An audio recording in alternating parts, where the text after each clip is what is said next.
Hey everybody, it's Lynn Hayes here. Welcome back to my channel. I'm excited to be bringing you another news report for where the planetary cycles are this week.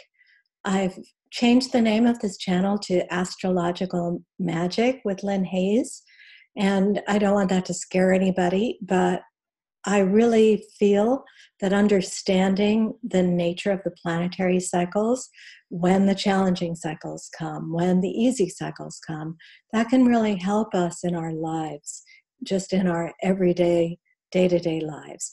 Of course, the ideal thing to do is to have your own birth chart read by a competent astrologer who can really tell you how these cycles are going to impact your own life specifically. But even just being aware of what the planetary energies are doing, I think is really helpful for everybody, and people seem to really like it. So thanks again for joining me, and I'm going to be putting these videos up every Monday, so come back and join me every week. I also have a lot of ideas for other things that I want to say. I also have a blog at astrodynamics.net. I love the written format, but I also am finding that in these videos, I can just explain, I can sort of channel information that may not necessarily come out in the blog.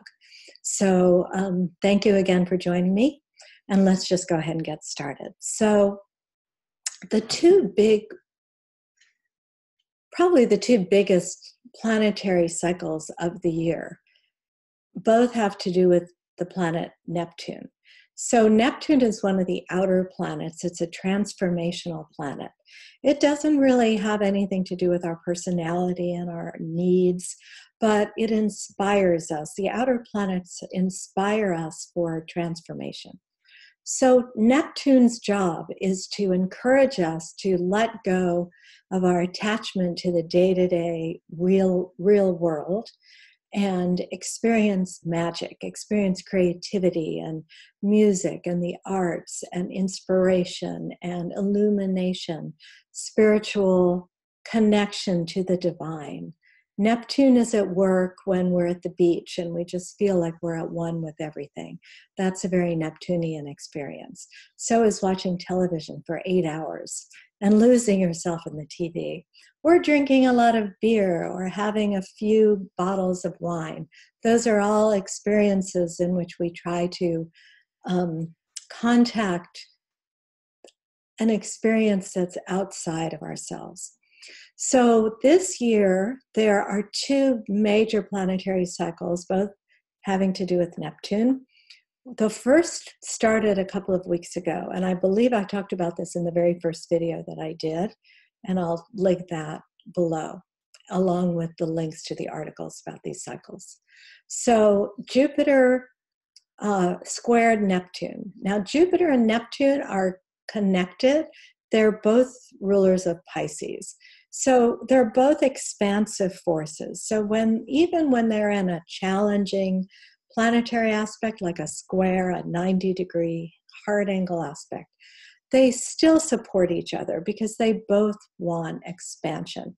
The problem with the challenging cycles is that we tend to get more than negative aspects of that expansion. Jupiter just wants to be happy and optimistic and lucky, and doesn't really like hard work, let's be honest. And then Neptune is trying to, inspire us to transcend. Don't worry about your job. It's the experience. So when Jupiter and Neptune are in a hard angle aspect with each other, they can bring out the worst in each other. Sort of like your friend in high school who always was trying to get you to cut school. That's what those two characters are up to with Jupiter and Neptune. So now, this week, we have Saturn interacting with Neptune, and Saturn and Neptune are harmonizing together. So Saturn and Neptune are not natural allies. Where Neptune wants to dissolve form and structure, Saturn wants to create it. So with Saturn harmonizing with Neptune, we get the creative inspiration of Neptune, and then we get to make sense of it with Saturn. So this is one of my favorite planetary combinations. And we can really use this. Anything creative that you want to do, if you're an artist or if you're a person who has attempted creative work and you put it aside because you thought it was stupid, it took too much time, or you just couldn't command your creativity to emerge, this is really your time. So there's going to be 3 cycles of this planetary aspect. And I have written that in the blog article, which I'll link also. But this first cycle starts this week. So this is a really good time to make that magic happen.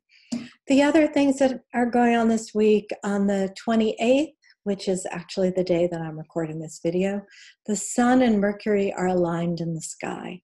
So the Sun is the solar wisdom, and Mercury is the mental function, the way we think and communicate and process information.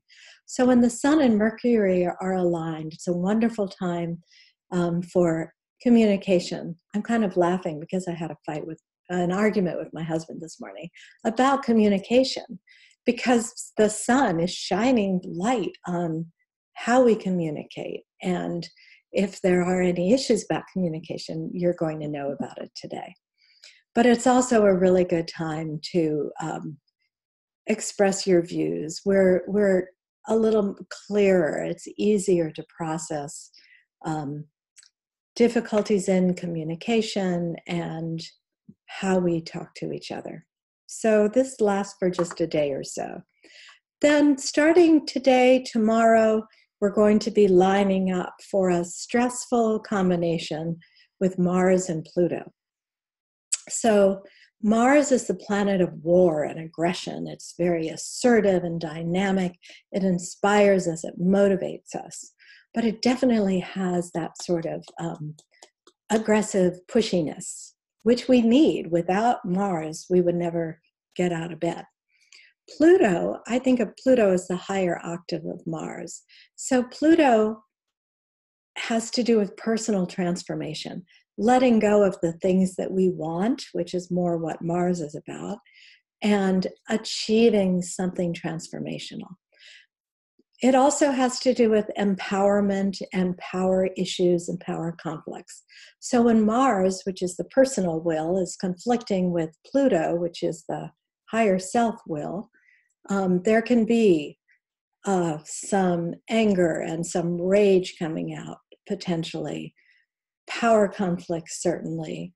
And even though Mars usually takes just a couple of days to go through a planetary cycle, this will probably last, I'm saying, about 5 days. So for the next couple of days, 3, 4, maybe 5 days, pay attention to the psychological dynamics, observe them, watch them, but I'm recommending that you not take any action if you can avoid it. And I'm talking about interpersonal things. You have a fight with your boss, you're stewing about it. Observe, pay attention, watch your feelings, watch what happens. But my advice is don't take any actual action until after February 2nd, because things are too intense right now. They're going to be too charged. It's not a good time for effective decision making. If you have to make a decision, of course, then you have to make a decision. But just understanding the dynamics that are at work, I think, will help. After February 2nd, we have some beautiful, sweet, harmonious planetary cycles with Venus, the planet of love and relationships, harmonizing with Uranus, the planet of excitement and innovation, doing things in a different way. That's really good for our relationships, our friendships, any kind of partnership. We also have Mercury, the planet of the mind, harmonizing with Jupiter, the planet of abundance and good fortune. We're going to feel really good. We're going to feel like things are working for us. Venus is going to move into Capricorn on the 3rd, and Venus right now is in Sagittarius, where it's very social. When Venus moves into Capricorn on the 3rd, we may, and a lot of this depends on how your own chart is affected, you may find that you're not so social.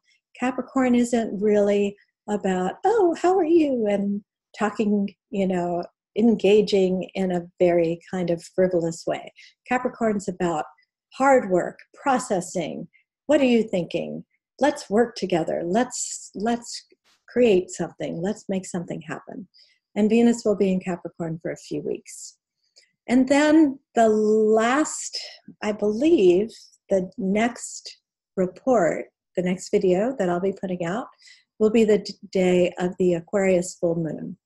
And that Aquarius full moon is going to be lovely. It doesn't have a lot of stressful aspects. There is not a lot of planetary arguments. It should be very supportive. So this is a good time right now as we're approaching the new moon. Think about the kinds of new things that you want to bring into your life. Aquarius is all about breaking free of restriction, breaking out of routines, breaking out of ruts that aren't working for you. So with that, I hope you have a lovely week, and I look forward to talking to you next week. Thanks so much for joining me. Bye.